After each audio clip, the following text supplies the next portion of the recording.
if that's done in 50 years' time, you will see massive numbers. The bit at the minute, it's nearly one block, then another block, then another block, then MLS. Right. And that's to me where the issue is in sport, Yeah, in well, football. Well, cheers to my good friend Geoff Wilson over there. This is Saturdays with Geoff is what I call it now. So we had to go live or they were going to kick us out. So we are live, and it feels like we just talked for an hour before we came on, but we're just talking about a little bit of global sports and comparisons and all the things we can learn from each other. So Geoff, good morning. How you doing over there? Rob, I'm doing really well. Again, as I say, normally in Ireland, they say it's 40 shades of green, and that's because of the rain. But the last week, we've had sunshine, so the shorts are on. This is not like Ireland, so things are good.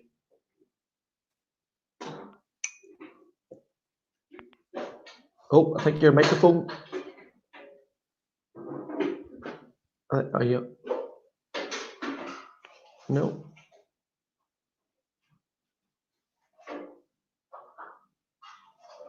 Nope.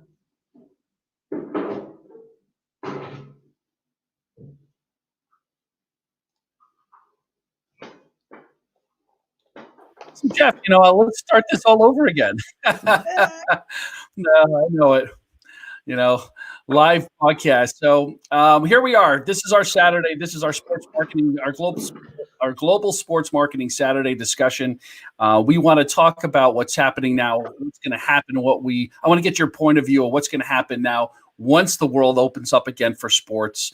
What's your thoughts? What's your predictions? What do you see coming down the line? Great question, Rob. I think this is very much, let me by saying at the start, this is very much a moving feast.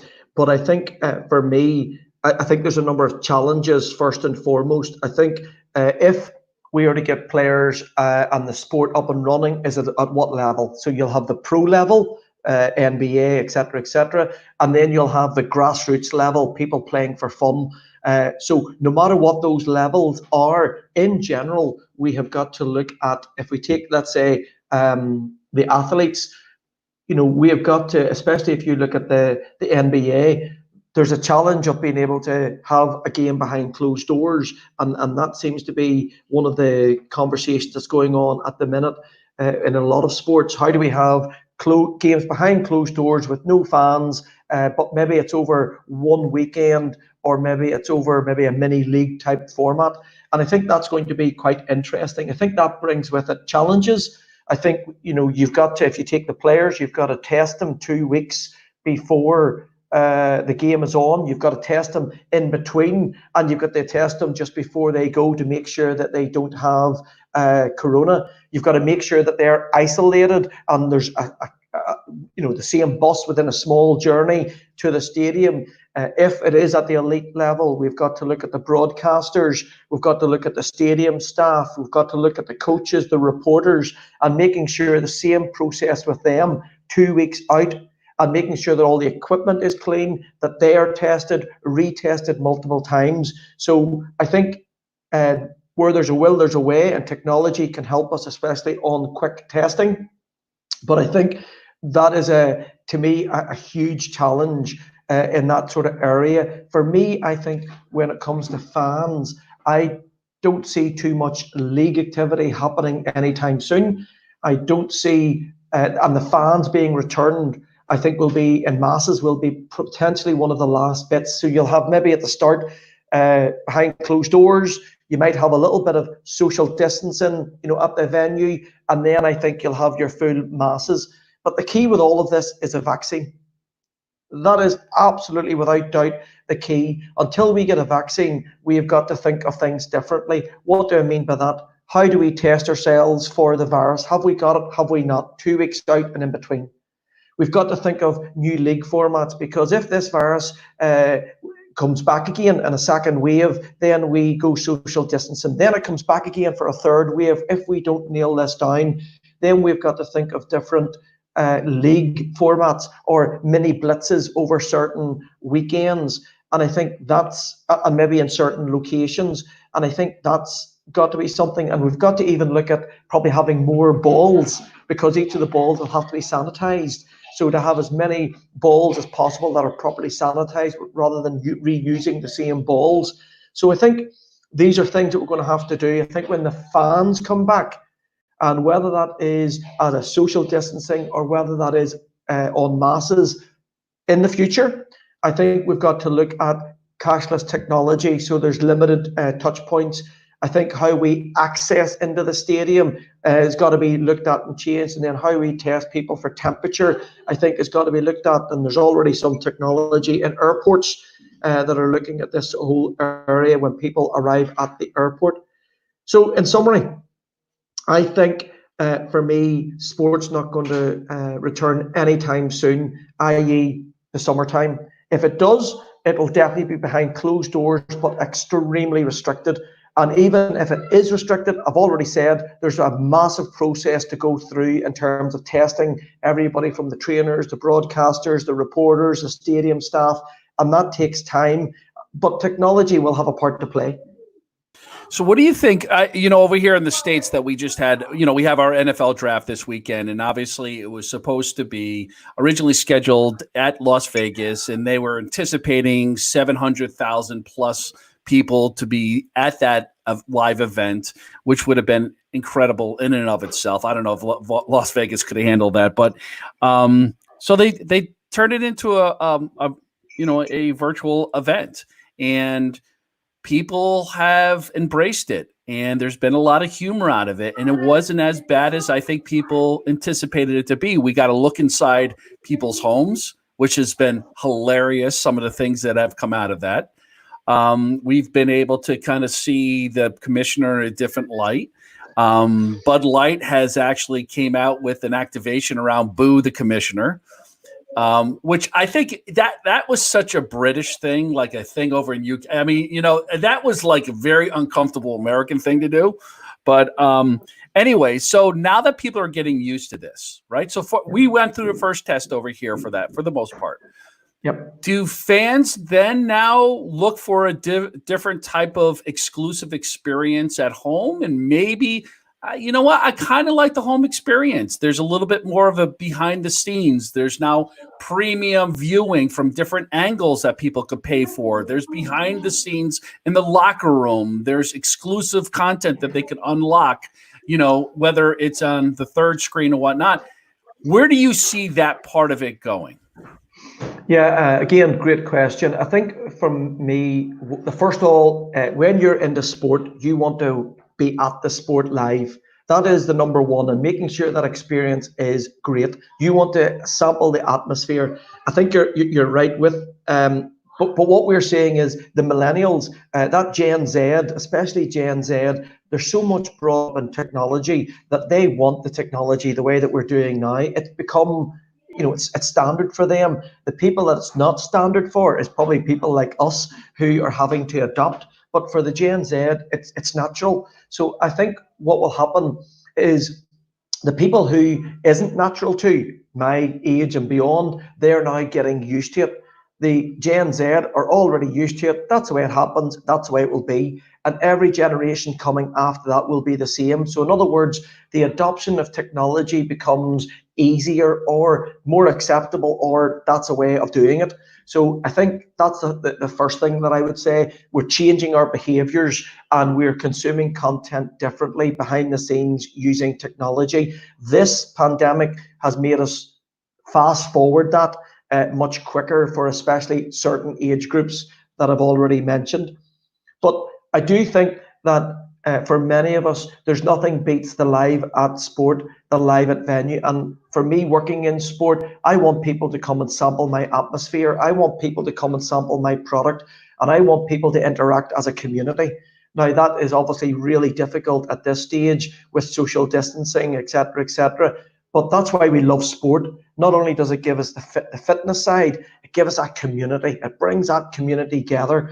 And you can see it more than ever now, how much we need sport. We see that more than ever, how much we need sport from a community point of view, from a health point of view, from an entertainment point of view. So we mustn't, downgrade that, and we must always make sure that our sports are strong at the end of this pandemic. So what happens with you know, the before the tailgating, the gatherings in the pubs? You know, does that become a more important element of the whole fan experience, or do you see that kind of being things that they're going to start kind of backing away from? I think initially they'll probably be backing away. In the UK, the restaurants are probably seen as the industry last to really come out of this pandemic because of social distancing. So I think social distancing has got a huge part to play on how we can get around that. I think then what will happen until we get a vaccine, which, as I say, is the key in all of this. It's only then can we really start to really move forward on the tailgating again, the food and beverage, the way that we did before once we have that vaccine. But as I say, people are wanting to consume content in a different way. People are wanting to get that behind the scenes. And if you look at it, the athlete is becoming a content creator themselves, and people want to see into their homes. And with people getting so used to it, I think that it allows sport to create their own content, unique behind the scenes, and that engages the fan electronically outside of game day. And we now look, you know, there's much more on eSports. Esports and gamification has taken a huge growth. The likes of Netflix and the growth of that content and those documentaries have taken a growth, and that's taken a growth as well as the likes of ordering online, e-commerce, and that makes sense. But when people are used to it, they will then continue to do it. Yes, there'll be a drop off, but when they're used to it for such a long time, it becomes that's the way to do things. It becomes almost the norm, and I think that's what we'll find as we get used to this digital stuff. When norm returns, still a high percentage will still want to do it digitally, but there'll be that interaction between digital and the face to face, which has to come back. So what happens? That's the wrong one. I'm gonna throw this one up here, so you can see I'm doing some stuff behind the scenes there, Geoff. I'm typing away. I do. So I like it. So gambling. I mean, there's just the degenerate gamblers all over the world. They're just, I mean, they're betting on ridiculous things now, right? At least they had the draft to bet on, so everybody's happy again. DraftKings just went public here in the United States, so that's a big thing. People are saying even if fans don't come back, we still want to have access to feed that gambling urge that we have globally on sport. So we can live without going to the game right now. How much does gambling does it become a bigger part of the new normal with sports? Only because now it kind of quenches that thirst a little bit further along that we lost? Yeah, I mean, gambling in many parts of the world has become second nature. Obviously, in America, it's just starting to open up in different states, whereas in the UK and in different parts of Asia, it was just you betted live at the game if you were at the game, or if you're watching the game, you could bet live from your home. So I think what I do see is that online gambling is obviously becoming important for many people. The problem is it's what you gamble on. If you've got no live sport, then it's what else do you gamble on? And what people are starting to do is they're gambling on eSports. So they're taking that virtual area, they're taking different content, and they're using that to get a fix for gambling. I think from my point of view, so people want to gamble on sport, and that is fine. What we need to make sure is that we don't create a nation of addicts, because if we create a nation of addicts, then that creates even more issues for our health, for society, for mental health, and all of that. Remember, we're here as sport. We're not here for the gambling industry. We're here for sport, and sport has got the good bits. So where people do gamble, and I understand that, we've got to make sure that we do not have a nation of addicts. And that is, for me, I think, an important part. But when people are at home with nothing else to do, then they're starting to turn to things such as esports, then they're doing the gambling on the back of eSports, or they're maybe looking at old footage or archives just to keep themselves happy or active. My final point on this would be, when I was younger, we entertained ourselves. We used our innovation, and that's what we need to get our kids back to. Rather than them being entertained, they've got to use their imagination and them entertain themselves, whether that's playing a game outside. And that has sort of gone with us because of technology. So as parents, we need to be just mindful of that. That's a great point. That's a great point. There's nothing better than the kids you grew up with, because you did everything with them, right? You played multiple sports, you fought with them, you put out your own problems, you built lifelong relationships with those guys without any parents around. And maybe this is the time that it goes back to that a little bit more. I don't know. To me, George Best, Messi, they never played on eSports, and yet George Best and Messi are probably the top two players of all time. Maradona in there as well. If I go to Michael Jordan, I'm watching Michael Jordan's activity, his documentary at the minute. What did he say? Him and his brother started to play out the back. They played all the time. That was them keeping fit. They were in their little community, and look where Michael Jordan turned out, in terms of his ability. So we cannot lose street sports, where you're out in the street doing your own thing, rather than always on a screen. So I get that. I understand the idea with being on screen with Gen Z. I understand that. But as parents, we need to make sure that they're out getting fit, they're out healthy, they're interacting with people. Okay, this time's a bit more about social distancing, but whether that's 1v1s, whether it's your own activity, we've got to make sure as parents that we do that. And that also goes into the area of eSports. Yeah, I totally agree with that. And it's amazing what has, I guess, I don't know if it's the peak of these the club level leagues, the elite level leagues, now the travel teams and the travel programming that became such a massive business here in the United States. And I know other places throughout the world that teams now have, they travel to Disney World. They travel all over the place to play each other, right, in these global tournaments. And it's not just exclusive to the States, but it has become a massive business. It's become a $1.5 billion business, or whoever comes up with that metrics. Who knows? I think it's a number they throw against the wall that sounds good. But anyways, that whole industry is crumbling right now. That, along with every professional sports, that youth industry here, especially in the United States, with the 400 mega sports complexes that we have that are privately owned. So I do agree with you. I think it's going to get back down to, it's okay just to play in your own neighborhood, or it's okay just to play in your own community, because there's a lot of kids there. You put some of the good kids on the teams with some of the kids that maybe are all different levels, and somehow you manage and somehow you compete. And everybody knows who the good kids are. So why put all the good kids on one team to go play against the kids 2 hours away when they could do it right in their own town? I couldn't agree more. I'll talk you through a personal story, if you don't mind, about esports. So I totally get esports is massive. I totally get that. So you go where the numbers are, and that's where sponsors are doing. They're going where the eyeballs are. So no matter what Geoff Wilson says, you go where the eyeballs are. That's where the money is, and that's where the trends are. So I get it at esports. So let me start off by saying that I totally get it. I see esports as being a massive area. Do I think it's the right thing? That's a different question. And what I mean by that is, my 9-year-old son played Fortnite because of the lockdown.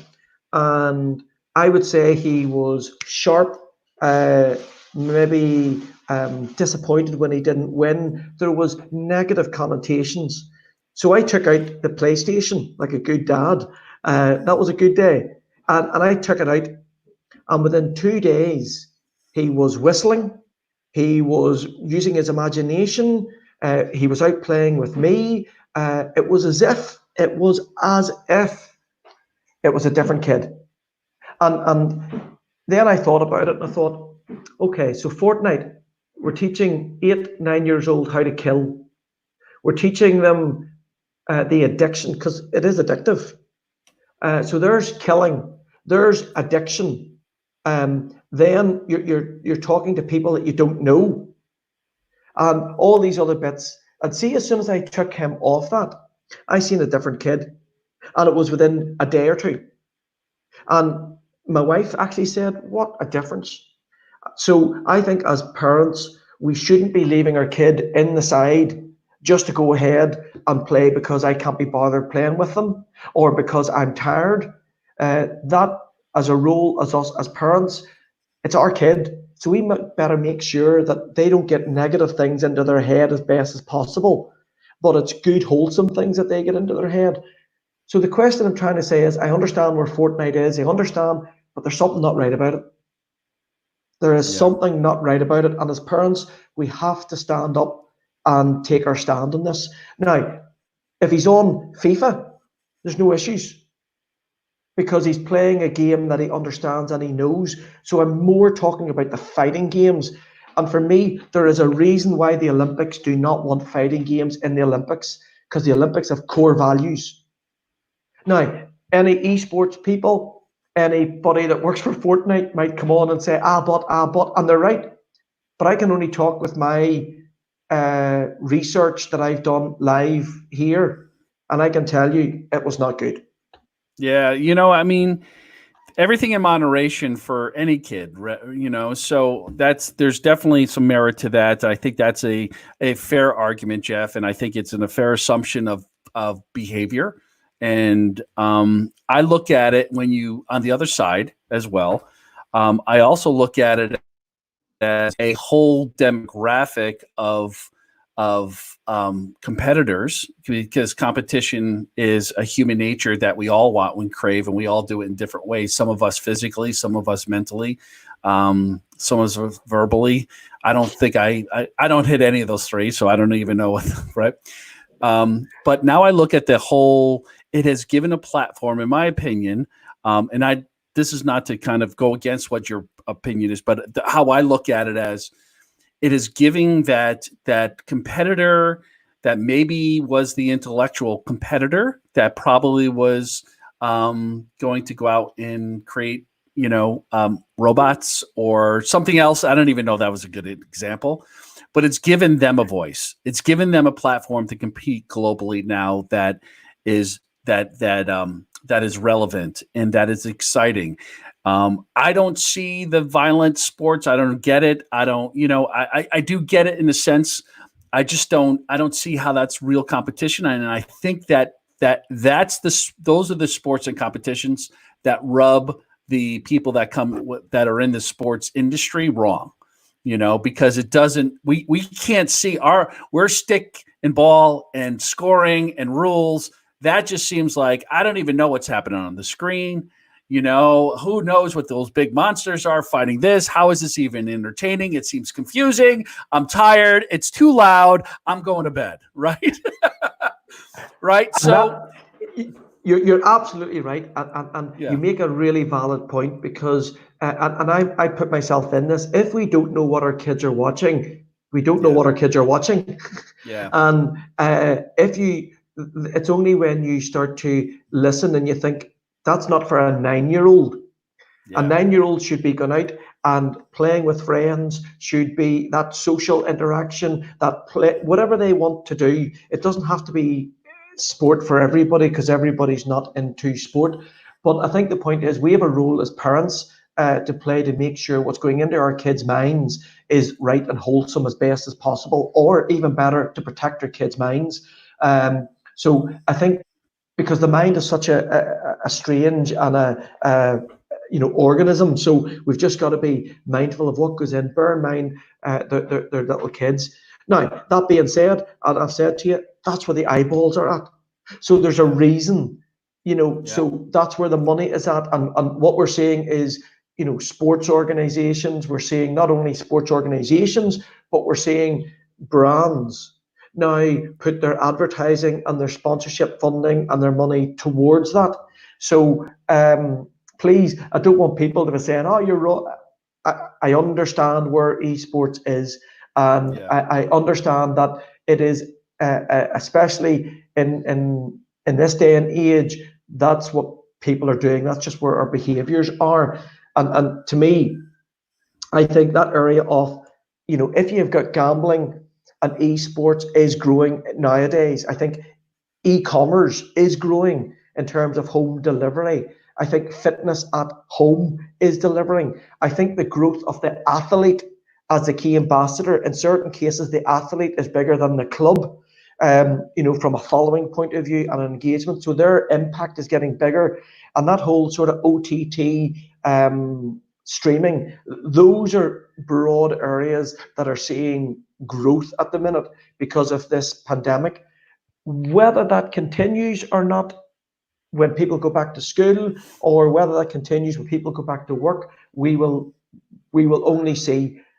My gut feeling is when it comes back to sports getting us to come back, the latest research that I've said, 30% said they will go back, no problem.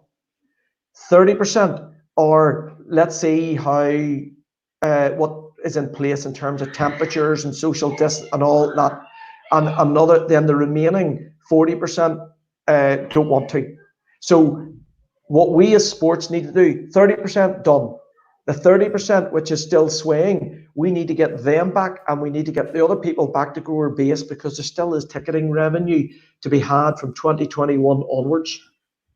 Yeah, I think you brought up a bunch of good points there besides the ending statistics, and I think one of your kids are getting slaughtered in the house too. You might want to pay attention to that. I don't know what the hell is going on there, but they're playing Fortnite. Yeah, you took his Fortnite. Your mom took the Fortnite away from him, right? Jeez. I think a couple things. And going back to the beginning of that, you talked about attention, and attention and behavior is something I think that everybody in the business is paying attention to. So what is consumer behavior? How are they reacting to the on-demand kind of culture that is happening even more so because it's been forced upon us? What's the behavior of that 9, 10, 11, 12-year-old besides your children in the background? But what's the behavior of those of young kids in esports, in their mindset, and how are they behaving? What are they going to be like if you take away youth sports from that participation? So everything is the paying attention to where that's going, where our consumers going, is so vitally important. I look at this, Geoff, and this is the point I'm trying to get to, but I was taking the back roads and it turned out to be a dead end. When I look at the number one paid media talent in the marketplace this past year was a 10-year-old who unboxed gifts on YouTube, $36 million. That, to me, changes the discussion on a lot of things. And it certainly changes discussion on higher ed, entrepreneurship, on demand, people having creating their own media company. And that transitions, I think, over to the model that I think at some point you're going to see in sports of, if we give you this platform and you play for Man U, or you play for Celtic, or you play for the Cowboys, if we give you this platform, we have then tracked, and we're going to help you create your own brand. Then do we have to essentially pay you as much as we're paying you? Right? Can we help you create your own personal brand that you can monetize now in 2020, 21, more so than you could have 5 years ago, 10 years ago? That has to play into the equation, because the attention is going on, and the platforms and the software and the apps is all going on the individual. If a 10-year-old can make $36 million opening up boxes of Legos, then what could that next, George Betts, and what could that next Maradona, what could they do? Then what could that next Michael Jordan do in this space without having to rely upon a sponsorship deal for sneakers, or a deal with, so the shifting to sponsorship dollars, the overall partnerships between players and teams. I know this is a deep question, and I don't know if we have enough time to even dive into it, but how do you see that? How do you see that changing moving forward, or is that even part of the question right now, or a discussion? Yeah, I think short term, what you'll find is clubs go to sign different athletes. There will be a bit of what is their media value for that club and what will that bring. I think those athletes who are clued in, the likes of Ronaldo, the latest that I seen, one post on Instagram, I think it is 500,000 euros that he gets. So I think what I would say is from a club point of view or team point of view, they will start to look at the media value that they can bring, that brand awareness and all of that. I think from the athletes, it's looking at new revenue models. So how they monetize their brand, whether that's on through digital content, through, whether that's through merchandising, whether that's even through donations, if there's things that they do with their fan base. I think that's going to happen. And then I think the last thing that I would say, and I mentioned this recently, so as you know, I consult around the world with different sports organizations. I think now is the time to look at our digital revenue. So whether you're a league, whether you are a club stroke team, we now need to look at the new digital revenue opportunities, and we need to pivot really quickly because these kids are spending money here. We are still at, you know, ABC type level. We need to pivot really quickly on how can we learn from other industries to generate digital revenue. Yeah, no, it's true. Man, I feel like we've been talking for about 2 hours now. Is that good or bad? Wow, no, it's fantastic. The time just flies with you. And Geoff, as always, I appreciate you spending some of your Saturday afternoon with us over there and sharing your knowledge and experience and your point of view. It's so valuable to the people. The reason why we're doing it is to share it to people out there who are maybe at that point in their career where they're just looking for information. They're interested in point of view of what's happening. This is all based on not only our personal opinion, but our experience. And obviously we've never experienced this before, but our intuition, what we hear out the marketplace. And that's why we're sharing it with you on a Saturday. So, for Geoff and I, obviously, there's a lot more other things we could probably be doing right now, and that would be, honeydew lists with the wives and the kids, but we choose to do this for you, so we hope you appreciate it. Give us your feedback, leave us a comment, and Geoff, as always, a pleasure, my friend. Thank you. Everybody keep safe. All right. We'll see you probably another 2 weeks or so. That's on behalf of Geoff Wilson over there. I'm Rob Thompson. You're watching Game Plan You today. Take care, everybody. Go wash your hands and make sure you do not beat your children playing Fortnite like the Wilsons do out there in Ireland. All right, everybody. Take care. Bye-bye. Hi. Bye-bye.